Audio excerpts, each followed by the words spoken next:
মুসলমান, এত সুসংবাদ পাওয়ার পরেও আম্মাজান খাদিজার চোখের পানি শুকায় না। খুব খেয়াল করে শোনো রে ভাই, মুশতাক ফৈজা খানে প্রতিদিন আসবে না।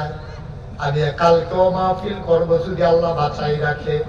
27 সাল পর্যন্ত একাধারে মাহফিল দেওয়া আছে।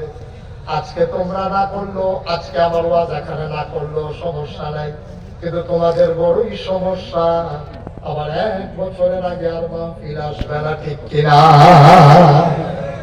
আমার জন্য কোনো সমস্যা নেই, আমরা সবাই যদি চলে যান আমিও চলে যাবো, কিন্তু একটা দুটো দয়া করে উঠেন না, আমরা মজার কথায় চলে আসছি।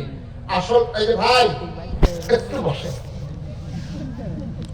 একটু বসেন, এখন আর উঠা যাবে না, একটু বসেন সবাই। কোন আমিন, আরো জোরে।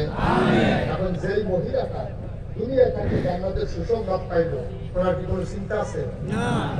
চিন্তা আছে? চিন্তা না থাকার ফলে কান দেখে কান নবীজি গিয়া খাদিজা কান্দো কেন?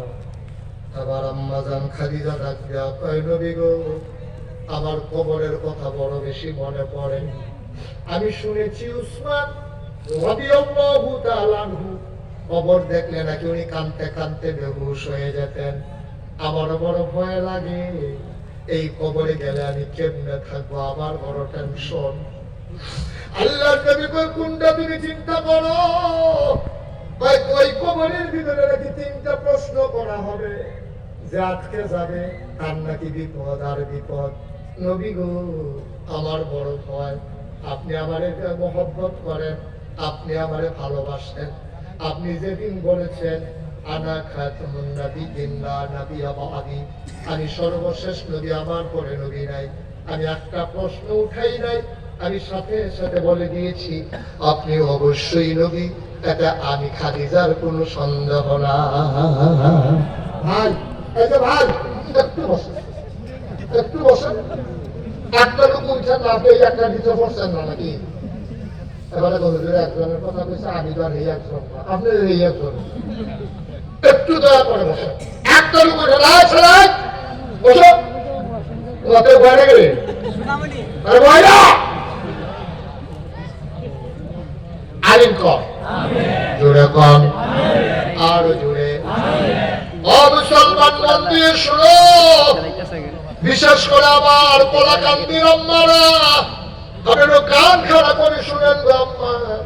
আম্মাজান খাদিজা কয়, নবী গো, আপনি যেদিন বলেছেন আমি রাসূল মুহাম্মদুর রাসূলুল্লাহ, আমি একটা কথা উঠাই নাই, আমি সাথে সাথে স্বীকার করে নিয়েছি অবশ্যই আপনি আল্লাহর রাসূল। আমি অন্ধের মতো স্বীকার করি নাই। 15 বছর আপনার সাথে সংসার করেছি। আপনার ইনসান আউট, আপনার ভিতর বাণী সব কিছু আমার কাছে প্রকাশ সমান, কোনো কিছু গোপন নাই। আপনি কেমনে ঘুমান, আপনি কেমনে খান, আপনি কেমনে টয়লেটে যান, আপনার আচরণ কেমন, সবাই 15 বছর কাছ থেকে দেখেছি। দেখে শুনে বুঝে বিবেচনায় নিয়ে চল্লা ফিরা একরকমের থাকা 15 বছর দেখা তারপরে স্বীকার করে নিলাম আপনি অবশ্যই নবী। যেমন তেমন কথা, এটা যেমন তেমন কথা না। তাদের বিশ্বাস বাড়া মানুষ আইসিএ 2 ঘন্টা লাগিয়া খারাপের কি আছে, মশলা কি সুন্দর কথা কয়, কত রকম দিচ্ছে, দাঁড়িয়ে আছে, খুশি আছে। এবার ভালো মানুষ সরকার, কিন্তু আমি থাকলে এরা বুঝতে পারি কেমন বাবা। যখন দেখবেন যে আপনি মনে দিচ্ছি, তখন এরা বুঝবে না কি মানুষ।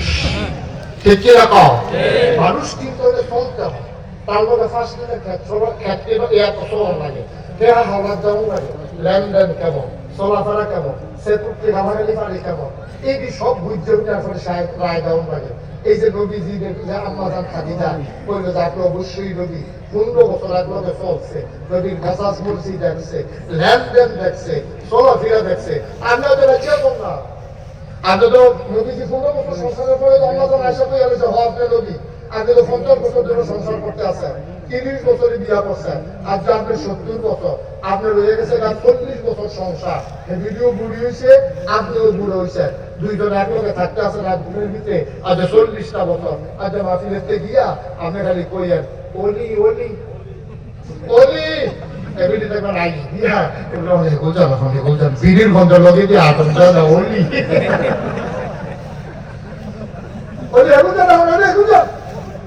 আপনার স্ত্রী আপনি কোনই স্বীকার করেন, আপনি কোনই স্বীকার করেন না।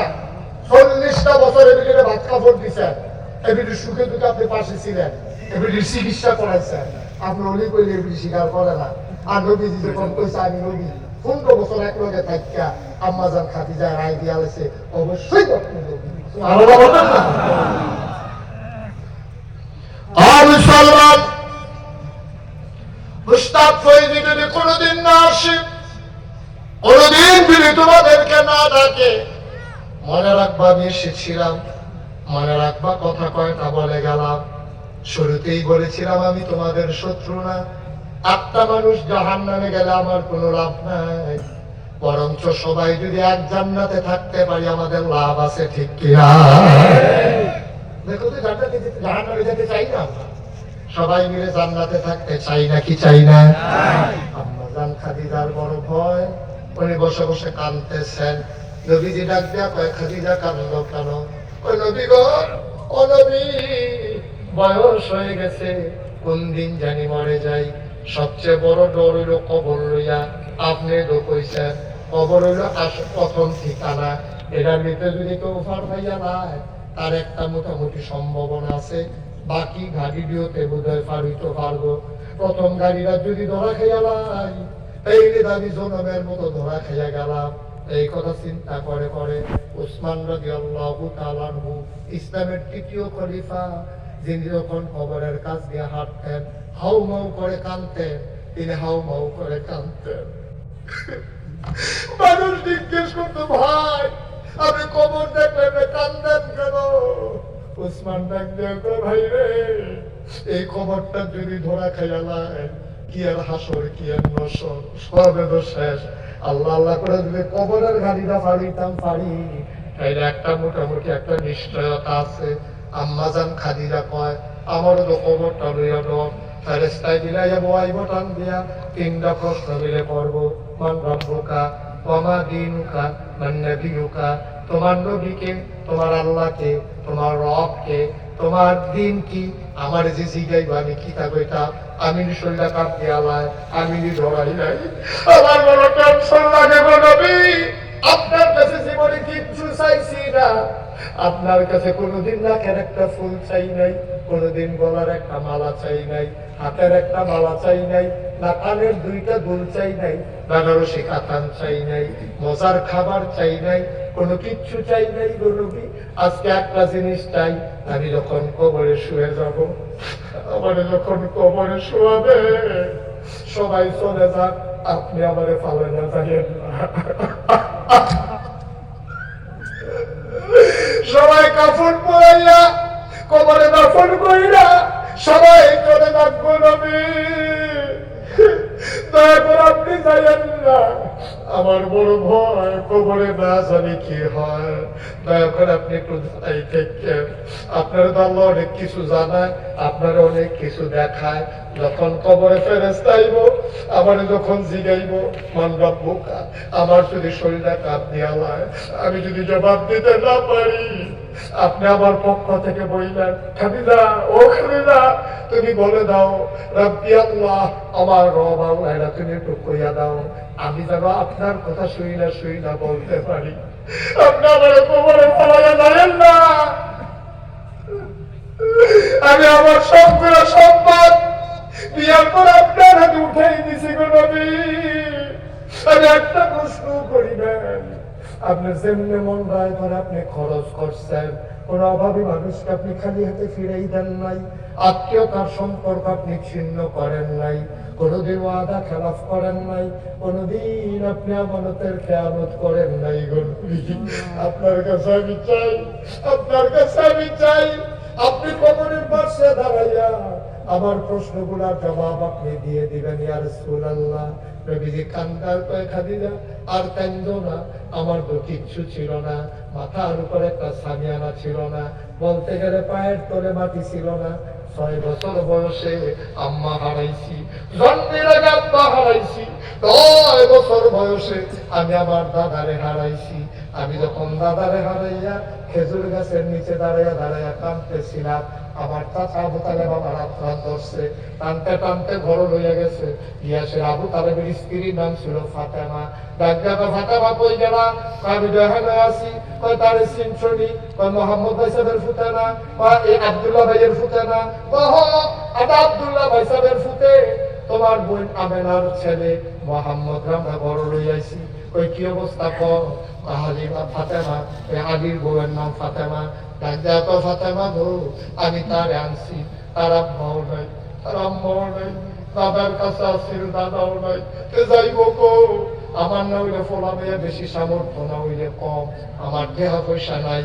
তবে তুমি যদি গ্যারান্টি দাও আমি মোহাম্মদ আমার বড় রাখতাম চাই, তবে একটা শর্ত আছে, মোহাম্মদ যে আমার বড় থাকবো তেজন না বুঝে শাশির কাছে আছে, তেজন বুঝে তার মার কাছে আছে। যখনই ঘরে রান্না হবে আমার সব ফলাবাইয়ার আগে আমার আব্বা, তুমি আগে মোহাম্মদ রে খাওয়াইবা, তারপরে আমার বাচ্চা কাচ্চারে খাওয়াইবা।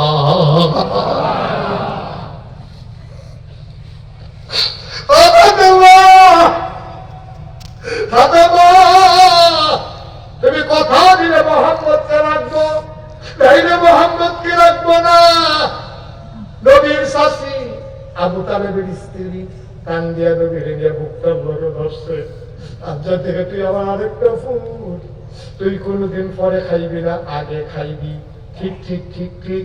যতদিন নবীজি 25 বছর বয়স পর্যন্ত, 9 বছর থেকে 25 বিয়া করার আগ পর্যন্ত নবীজি ওই আবু তালেবের ঘরে ছিল।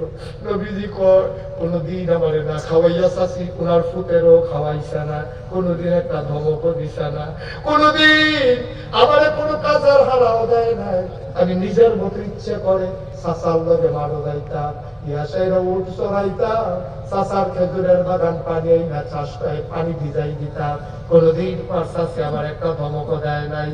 ও ফাতেমা, ও খাদিজা, খাদিজা গো, 25 বছর বয়সে যখন বিয়ে করলাম, তোমার ঘরের ভিতরে আমি জায়গা নিয়ে নিলাম, তোমার মনে নাই গো খাদিজা? আমি বলছিলাম আমার চাচা আমার লেগে অনেক করছে, আমার চাচা আমার লেগে অনেক করছে, আমার তো কিছু করতে মন নাই। কয় খাদিজা, ও খাদিজা তোমার মনে নাই? তুমি বলছিল আপনার কি করতেন মন নাই? কয় আমার চাচার অনেকগুলা বাচ্চা, আমরা ঘরটা তো খালি, আমি আর তুমি না খাওয়াই না নাই, চলে একটা কাম করি, চাচার ঘরের থেকে একটা বাচ্চা লইয়াই। নবীজি গেছে খাদিজারে লইয়া, খাদিজায় গিয়া কয় চাচা আপনার ভাতিজাই দি কান্দে। কয় কে রে কান্দে? আপনার অভাবের সংসার, একটা বাচ্চা আপনি আমরা ঘরে দিয়ে এলাম, তোর একটু ঝামেলা কমবো। আবার আবু তালেব ডাক দেওয়া গো ভাতিজারে, ও ভাতিজা তুই আমার বলছো তাহলে ভাতিজা? নবী কয় চাচা আপনি যা করছে আপনারে ভুলে যাওয়ার মতো জিনিস না চাচা। আপনি একটা কাজ করেন, আলিয়ে ডাক দেওয়া কয়নি কোন ফলারে তোর পছন্দ হয়নি, আল্লাহর হুকুম দেখেন। আল্লাহর নবী সবার মাঝ থেকে পছন্দ করলেন হযরত আলীকে, যে আলী নবীর লগে থাইকা থাইকা পারফেক্ট একটা মুমিন হয়েছে, প্র্যাকটিসিং মুসলিম হয়েছে। এই আলীর হাতেই আবার ফাতেমার নিয়ে তুইলা দিছে। বলো সুবহানাল্লাহ। কষ্ট হইতেছে আপনাদের? না। আলী যাইনি ফাতেমার আলীর কাছে বিয়ে দিলেন, তখন আলীর নিজের কোনো ঘর ছিল না। নবীজি ডাক দেয়া আলীরে, ফাতেমা নিয়ে রাখবি গো। কয় ইয়া রাসূলুল্লাহ আপনি না কইবেন কই রাখাম, আমার কি ঘর আছে? কই শুধু একটা ঘর বানালো ফাতেমার জন্য, আলী একটা শুধু ঘর বানা লইছে। ফাতেমায় কয় যখন আমি ঘরটার কাছে গেছি, ইয়া দেখি দরজাটা নেশা, উবুক তুইলা মাথা নেশা করে ঢুকন লাগে। ইয়া দেখি ঘরটার ভিতরে মাত্র 4টা জিনিস আছে, একটা সিহন, একটা বিছানা আছে, একটা মাত্র বালিশ আছে, দেখে একটা পানির মশক আছে, আর একটা জাতা আছে, আমাদের দেশে মুসুরির ডাল, খেসারির ডাল চোরানের লেগে যাবে চাকরি আসছিল। এই বিছানা ঘরটার ভিতরে কিচ্ছু নাই। আবার শুনেন কি আছে, একটা বিছানা আছে চিকন, আলিয়ে শুইলে আমার জায়গা নাই, আমি শুইলে আলীর জায়গা নাই, বালিশ দুইজনের লেগে একটা, এই দুইটা, পানির একটা মশক আছে, সাম্বার একটা ব্যাগ আছে, এটা দিয়ে আলিয়ে পানি আনলে না খায়, আর একটা চাকরি আছে, এটা দিয়ে কামড়ালে গম জব পিসায় আর কিচ্ছু নাই। নবীজি আসার নামাজ পড়িয়া দরজাতে দাঁড়াইছে, আসসালামু আলাইকুম ওয়া রাহমাতুল্লাহ। আলীও শুনছে, ফাতেমাও শুনছে, আহলান সাহলান মারহাবা, মোস্ট ওয়েলকাম ইয়া রাসূলুল্লাহ, আপনার আমাদের ঘরে আপনাকে স্বাগত। নবীজি ঢুকলেন, ফাতেমারে ডাক দাও, ফাতেমা দিগা তুই কেমন আছিস গো মা ফাতেমা? ফাতেমা কান্না দিছে, চোখের ভিতরে পানি টলমল করে, আব্বা দিগা আমি কেমন আছি? আমার লাগে যে কত ধনী ধনী বাড়াইতে দিয়ে আইলো, আব্বাই দিল না। আন্না দিছে আমি রাত 4টা জিনিস তারা বড় কোনো জিনিস নাই, আমি কেমনে সংসার করতাম? ফাতেমারে যখন জিজ্ঞাসে মা কেমন আছো, ফাতেমার চোখের পানি চলে আসবে। নবীজির সামনে, আলীর সামনে ফাতেমা লজ্জা পাবে, আলীর মনে কষ্ট পাবে। ফাতেমার চোখে পানি আসার আগে আল্লাহ নবী চাদর দিয়া ফাতেমারে ঢাইকা ফেললেন। আমি বিব্রত হবে, তারি বুঝে রাখবে, তার আত্মমর্যাদা বোধ আছে। ডরাই মানুষ পয়লার দিনে যদি বউ দেখা কান্দা দেয়, তাহলে তার পেশ নিজে লাগবে, আমার কি এই মেয়েটার পছন্দ হয় নাই, ইগুতে লাগবে, আত্মমর্যাদায় লাগবে। নবীজি বড় ট্যালেন্ট, বড় বিচক্ষণ মানুষ ছিলেন। তিনি বুঝা পাইছে আলীর সামনে ফাতেমার কান বন্ধা ঠিক হইতো না। ছাত্রটা যে টান দিয়ে ঘুরে পাইছে, কানে কানে ডাক দিয়ে ও ফাতেমা, আমি ইচ্ছা করলে মদিনার সারা ধনীর কাছে ধরে বিয়ে দিতে পারতাম গো। আমি তোর বাপ, আমার সবটাবে সবচেয়ে বেশি আদর করি আমি তোরে। জয়নব, রোকেয়া, উম্মে কুলসুম, এর চাইতে বেশি আদর করি তোরে। ইচ্ছা করলে একটা ধনী মানুষের কাছে বিয়া দিতে পারতাম, কিন্তু ফাতেমা, আমি আলীর তিল তিল করে বলে তুলছি গো ফাতেমা, আমার দৃষ্টিতে মদিনার জমিনে আলীর চাইতে সেরা পুরুষ আর একটাও না।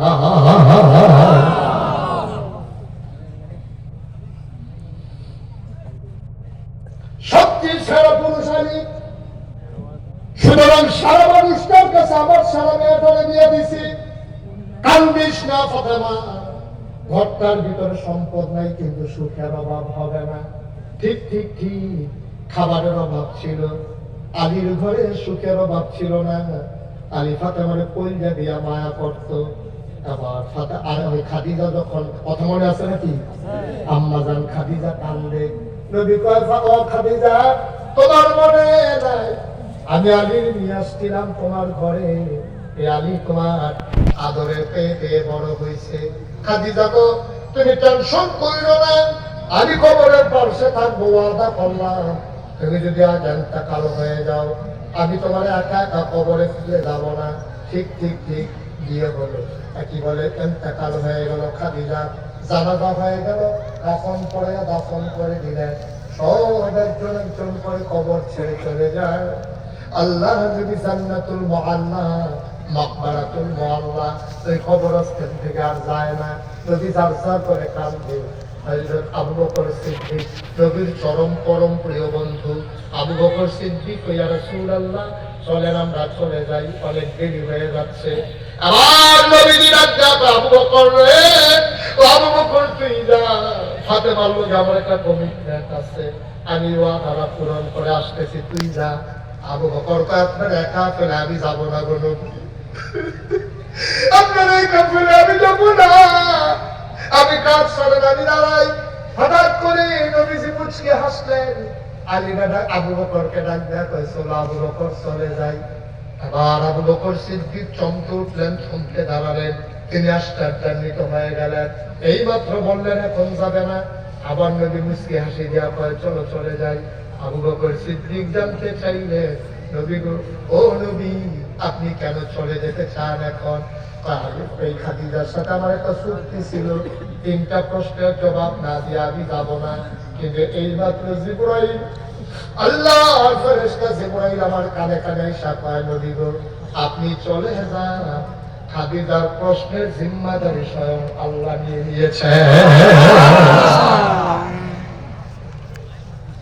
সারাটা একটু বসাই দেন তো। আপনার প্রশ্নের জিম্মাদারি, খাদিজার প্রশ্নের জিম্মাদারি স্বয়ং আল্লাহ নিয়ে নিয়েছেন। ও কারাকান্দির বাবারা, কলিজার টুকরা যুবকেরা, পর্দার আড়ালের মায়েরা, আমি মরবো, ওসমান গনি ভাই থাকবে না, উনিও থাকবে না, কি লাভ হবে এই দুনিয়ায়? কয়েকদিনের জিন্দেগি। সবাই মিলে যদি তোমার ফুলের মালা দেয়, এই ফুলের মালার দাম নাই কবর যদি হয় জোতার মালা। সবাই মিলে যদি তোমার জোতার মালা দেয়, কোনো সমস্যা নাই। তুমি কবরে গিয়া যদি দেখো ফুলের মালা, এটা চাই নাকি চাই না? মহাব্বতের সাথে একটা কথা শুনেন, ৩৩ বছর আমি মুশতাক সৈয়দি মাহফিল করি বাংলাদেশে, দেশের বাইরে। কদম দিলে মাহফিলে, মাহফিলের ওজন বুঝি। আজকে আপনাদের মাহফিলে কদম দিয়া এমন সাক্ষী দিয়েছে, আল্লাহ আপনাদের মাহফিল কবুল করে নিয়েছে। মহান সাক্ষী দিয়েছে তোমাদের মাহফিল কবুল। এই কবুল হওয়া মাহফিলটাতে একটা লোক শোনা ভাই, মায়ের জন্য দোয়া করব, বাবার জন্য দোয়া করব। এর আগে একটা লোক চাই, হুজুর দোয়া করে দেয়, আব্বা নাই, আম্মা নাই। এই কনকনে ঠান্ডার ভিতর আব্বা কেমন জানি আছে, আম্মা কেমন জানি আছে। চলো আম্মার কবর যেন জান্নাত হয়ে যায়, এই আশায় 1 নাম্বার একজন লাভ দিয়া দাঁড়াইবা। হুজুর আব্বার নামে আম্মার নামে এই পড়ানের মাদ্রাসায় আমি দিয়ে দেব 50,000।